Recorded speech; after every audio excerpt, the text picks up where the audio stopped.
This is Ralph Brandt from the Fireside. I'm going to talk a little bit about the Chevron Doctrine and the recent Supreme Court case that overturned it. The left is going nuts today over this, and there's a reason.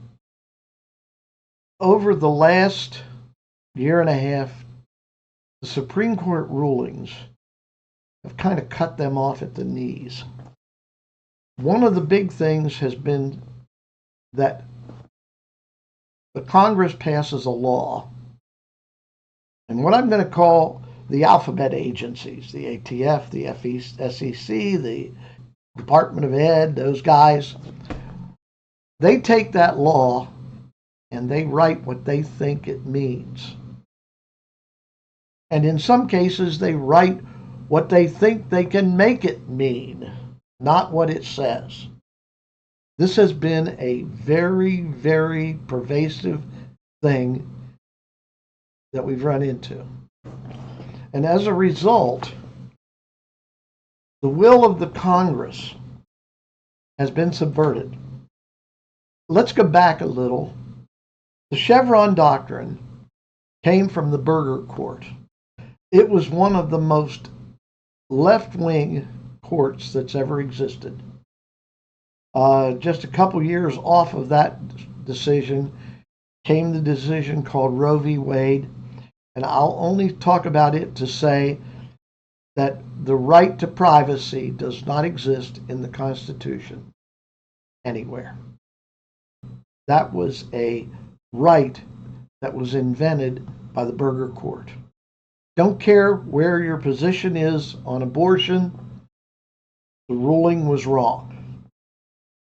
Now, the left has gone nuts over that being overturned by the Roberts Court, the right-wing radicals, whatever you want to call them.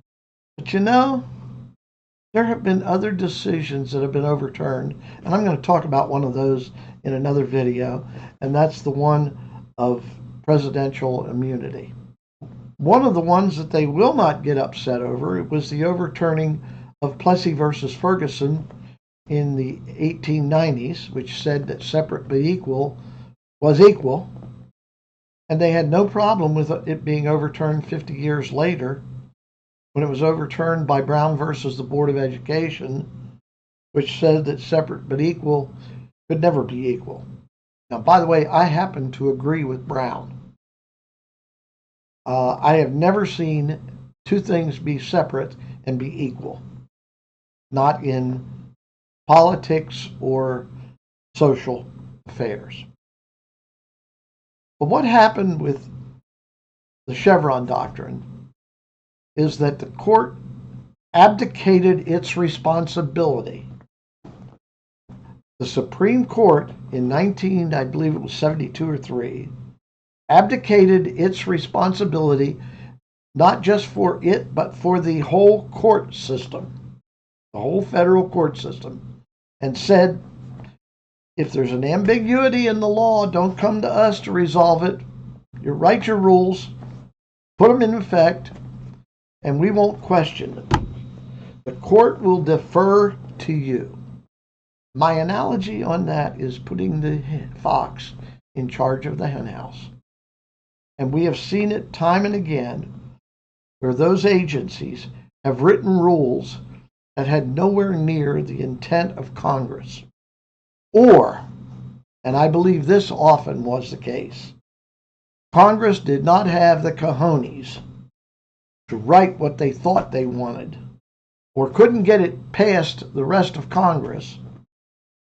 So they said, okay, just make it ambiguous, and the deep state will take care of it for us.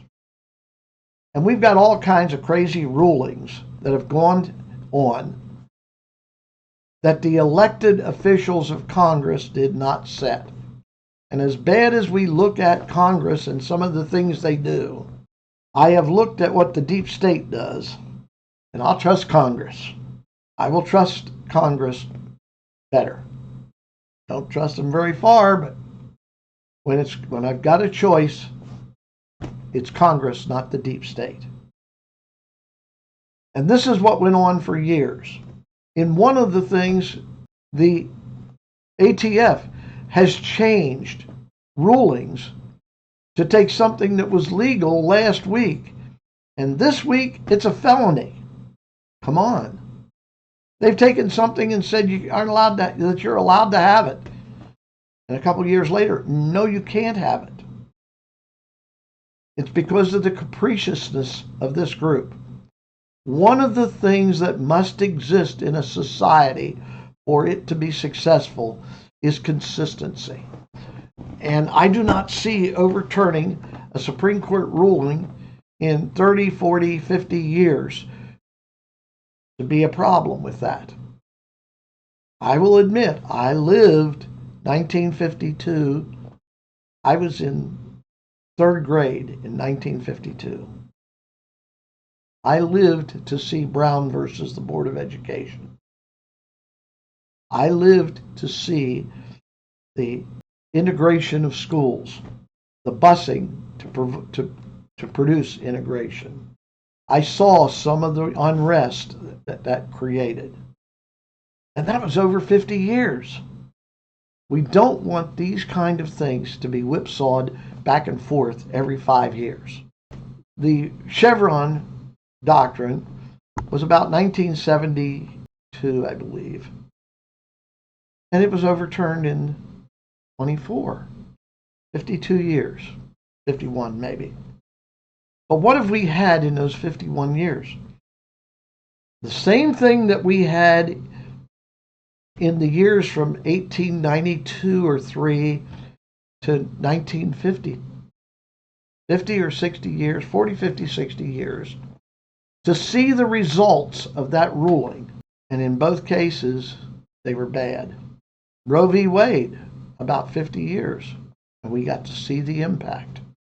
The Supreme Court took a second look at the Chevron Doctrine, and what they said was, wait a minute, the Constitution says the president enforces the laws.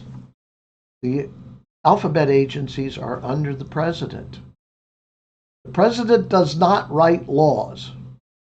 And if you want to see what chaos can occur, look at what's happened with presidential executive orders in the last 30 years. Congress is to make the laws. And it's a slow process. Gosh, watching paint dry may be faster. Cold flow of Teflon and glass may be faster. But it's a process that has worked most of the time over the last 240-some years. Congress makes the laws, the president enforces the law, and the judicial arbitrates where it doesn't work, where somebody says, wait a minute, the law isn't being enforced properly. So now we have, with the Chevron Doctrine, we have Congress passing a law, the executive writing what it means, sometimes taking a lot of license on what it means, and then enforcing it. And it was never intended. By the way, the judiciary stands on the side and does nothing. And all this has done is pulled the three branches together where they belong. But the radical left has been using the Chevron Doctrine to write all kinds of crazy things into laws that Congress passed. Most of the people who are shooting off their mouth on TV haven't read, released by the Supreme Court, the recent opinion. One of the things it said was, this isn't a wholesale going back and changing everything. Some things will be challenged. Some things will be questioned. Some things will happen. But it's not going to be a catastrophic change. It's going to be one that's going to happen over a period of time. And that's the stability. When the ATF wanted to change the meaning of what are called frames and receivers, they changed it. They've changed the definition of what a firearm is. Congress didn't tell them they could do that. Environmental Protection Agency, the EPA, wanted to declare CO2 a poisonous gas. Congress didn't tell them they could do that. And by the way, that ruling, independent of Chevron, was stricken, I think, 2 years ago. That was questioned then. At the time, we had hoped that Congress would have, or that the court would have made a pronouncement on Chevron, but they didn't. They have since done that in another case. But if you were advancing your agenda on the basis of something and it got pulled out from under you, the rug got pulled out, you'd probably scream too. So I don't blame the radical left for it. I just blame them for wanting to pervert the Constitution. They wanted the executive. They talk about the executive being a dictator, that Trump will be a dictator.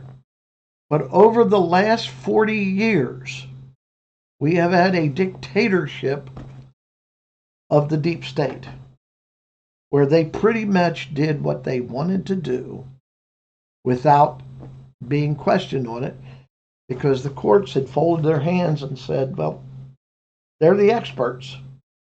I really believe, looking at it, that the balance of powers between the three branches is absolutely necessary for the democracy. Absolutely. And I believe that the courts and the Congress have given up too much to the executive. Right now, there are some significant moves in, I believe it's the House, to cut off funding for several agencies. Maybe that's what needs to be done. We talked about defund the police. Look at where that got us. Maybe if we defund some of these people who are writing stupid rules, find another job for them or pay unemployment, we might be better off. The Chevron Doctrine is not what it's being reported to be, or the overthrow of the Chevron Doctrine is not what it was reported to be. Either those people who did the reporting on it are lying, or they didn't read it. This is Ralph Brandt from the Fireside.